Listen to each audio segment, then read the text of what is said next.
What's up everybody, it's Josh back with another video. This is my European Championship top 8 deck profile. I just lost top 8 to tier limits. I played Pure Spright, Power Spell Spright, whatever you want to call it, a creation of the E-Man Games team together with myself. Mostly Ben and Nico, I want to shout out for creating the deck together. I think we had the best deck in the room, I really believe that, and I'll show it to you right now. We played 3 blue, 3 jets, 1 red, 1 carrot, and 1 pixies. I really wanted to play, or we really wanted to play 9 Spright names, and the debate was between playing 2 reds and a pixies. The red is sometimes a better hard draw because you can, like, if you open it, you can play around hand traps a little bit better. But I valued the utility of pixies more, being able to, like, when they enter battle phase, you starter for blue, add a pixie so they can't run over your stuff. It came up a bunch of times, and I never missed the second red, to be honest. And like this is just an extender going first. Sometimes you can keep it at hand for a surprise factor. Like if they don't see it coming, it gets even better. I would play these 9 again. I don't think I'd play a second red. If anything, you could consider 10 Spright names, but I think 9 is fine. I played the Beaver as my normal summon engine because, as you will see in a second, we do not play any hand traps, so there's no reason to play Diva for any Hulk lines. Also, the extra deck is way too tight for the Hulk. The Beckoning Beast I like, but I didn't have the room in the main deck to fit the additional copies of the spell that you needed, so Beaver was just perfect. Also, it being a water is nice. Adding back, you know, follow-up from Toad is good. And then, of course, we play my boys, Frogs. No dupe, because I'll show you in a second what we end on, but we want to play around Super Poly as much as possible so we don't summon Dupe Frog. So this is the minimum. I also removes the brick of the Dupe Frog, and this is actually absolutely fine.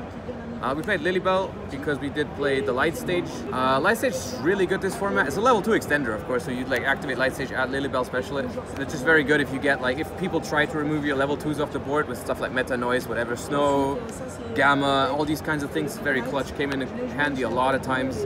And then just going second, it's just a free level 2 extender, and it freezes like the most annoying traps like Smashers, Meta Noise, whatever. Just get rid of it.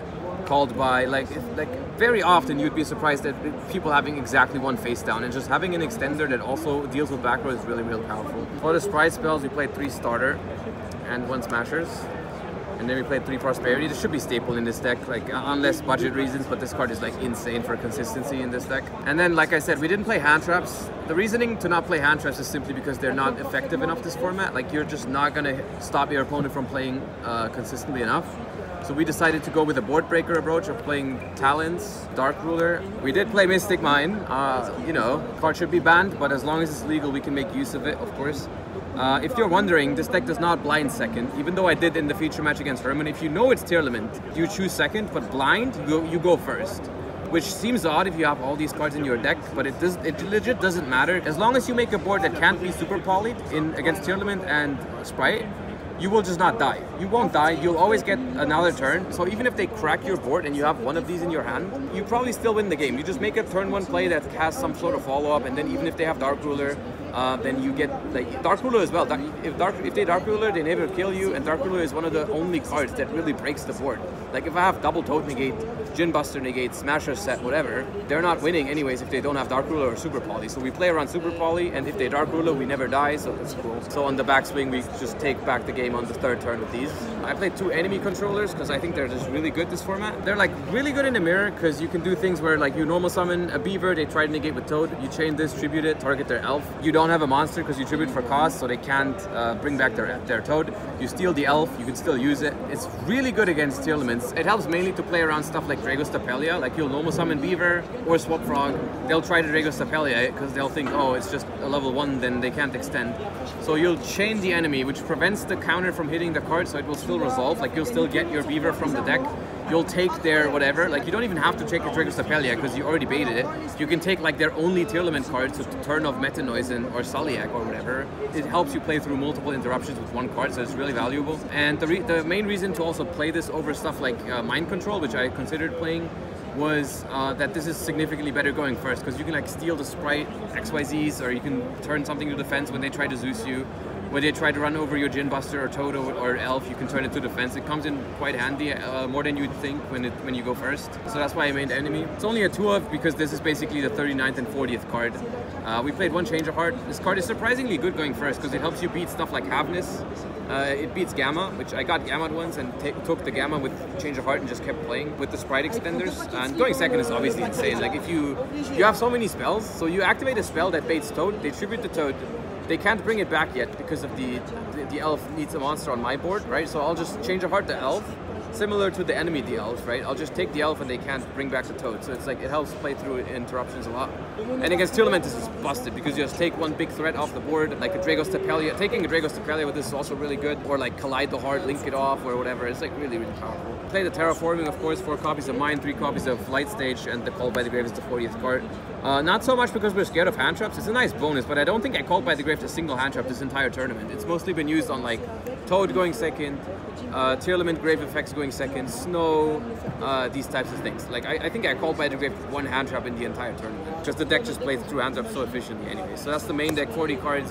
I'll show you the extra decks to let you know what we end on. Like, because we play the Board Breaker approach, the way it goes is usually we will set up a board, and because we don't back it up by hand traps, the boards are breakable. Like a Dark Ruler will probably let them play.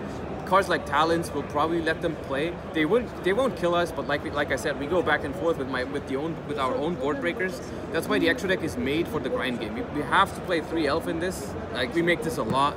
We play Dark, which is, I feel, very obvious. It's especially important against the mirror when you don't draw the Spright cards, and they do. You can like get into them this way. We play the Area, which is very important in the mirror grind games, because you can take their Toads. You can also take their Ronins, like to cut them off from their follow-up. You can take their Ronin, make a Toad with it, or like you can take their Ronin and Smasher banishes it. This card is very, very powerful in the mirror. We played a Phoenix, and we did play a beat comp, which I'm not proud of this, but this is my idea a couple days ago.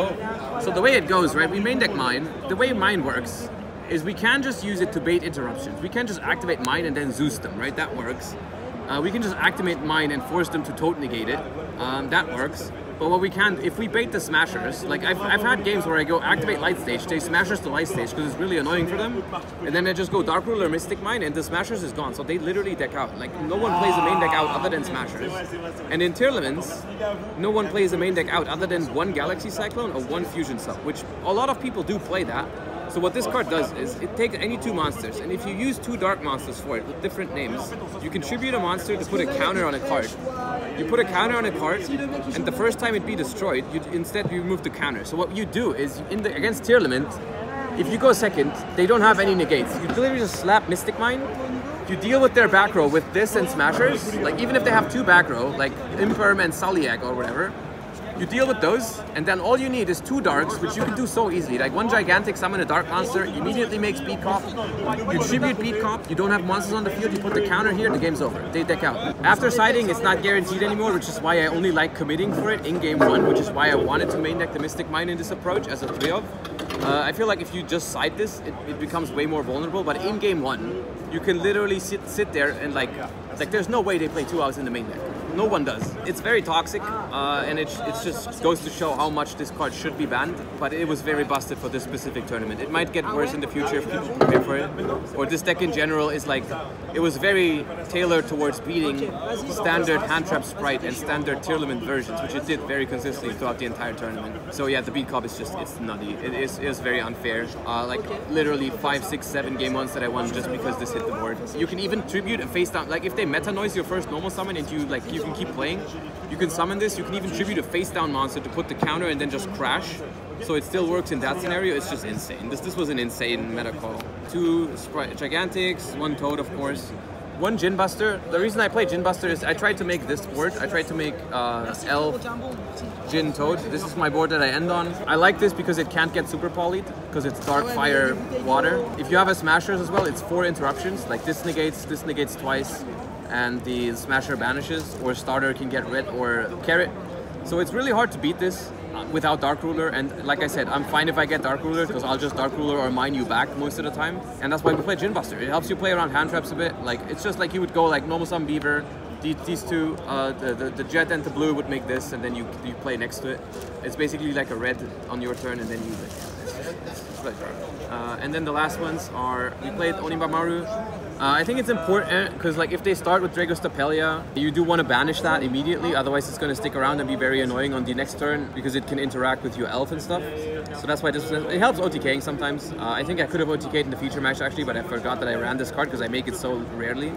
And I felt like the play, I mean, I made a relatively safe play because I had like enough negates for his entire hand, but I think I could have gamed him with this in the feature match against Herman. And then we played the Zeus package, which is mandatory, of course.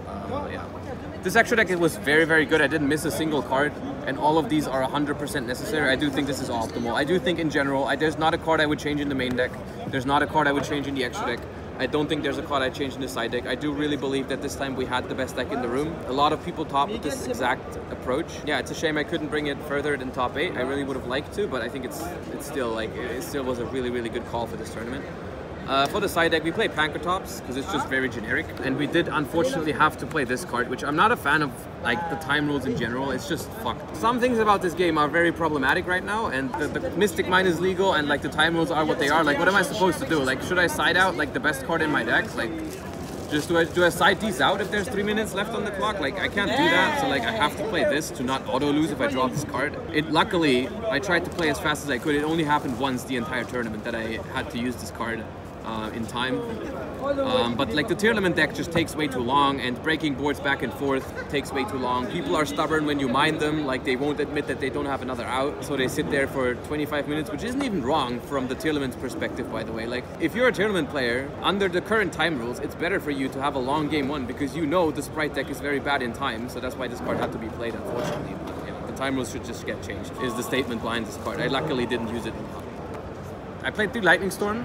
I like this a lot against tier limits. I don't take out a lot of cards from my main deck. I will sometimes take out the light stages against tier limits because I'm mostly worried about like floodgates, and light stage obviously doesn't help against floodgates. It also doesn't help against stuff like the viruses because they can just chain them. So I like this one because it at least deals with skill drain, summon limit, Sulliak, impermanence, super poly, and like the monsters are not the problem against tier limits. Like the entire main deck beats the monster board of tier limits. Like the back row is a problem because they will side like floodgates, which is also why I didn't play shifter. Like a lot of people play shifter in Spright, which is fine, but like if I shifter them and they skill drain me or they, you know, anything me, I pass my turn and then they play with a full hand, which I think wasn't very good. Like I just don't think that's optimal.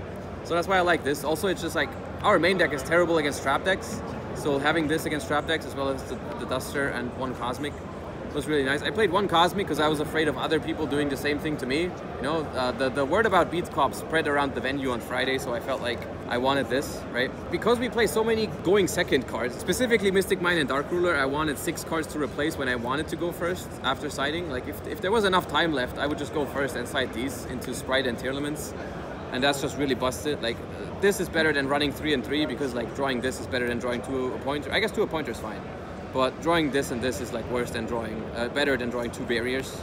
So you want to minimize that. So this was really good. I mean, like you gain, it's very important to gain information about your opponent's hand, especially if you make a port where they can't chain super poly to this. It's like really nice to like either take the super poly so they can't super poly with their monsters and yours, or you just take like key engine cards. Like this has been really good all weekend. Yeah, I think this is the best traps for going first in this. And then I played 2 Evenlies, because I realized I needed more for back row decks because my main deck sucks against like back row and Flunder and stuff. Like it's literally mostly for Tearlament and Spright. I made the meta call that this was mostly Tearlament and Spright because I saw no reason going into this tournament not to play any of those decks, and I played almost no other matchups than Mirror and Tearlament, which was really good. The preparation really paid off there. I literally felt like the standard Spright decks couldn't really beat this deck most of the time. Like it was just like they didn't even have a chance. So yeah, I sided like a lot of cards for trap decks, and I decided to make it 2 evenly so I could even side the trap tricks, because otherwise I just don't have enough stuff to side in. Like this goes in against trap decks, and I have to side out like Talons, Mine, Dark Ruler. That's already 9 cards. This is 10. So I'm also siding out like 1 other card, like an enemy controller, because that's also not that good against back row decks. So I needed like a lot of cards to put in, so that's why the side deck is this way. And like we don't really need to side much going second anyways in the mirror. Like you can literally keep the deck as it is, and it's busted in the mirror going second. You can take it in like 1 Pankratops and that's it.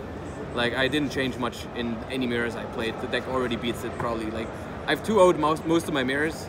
Literally, I think the hardest matchup all weekend was Flunder, because that matchup is hard. I played Flunder in top 128 and I felt lucky to beat it.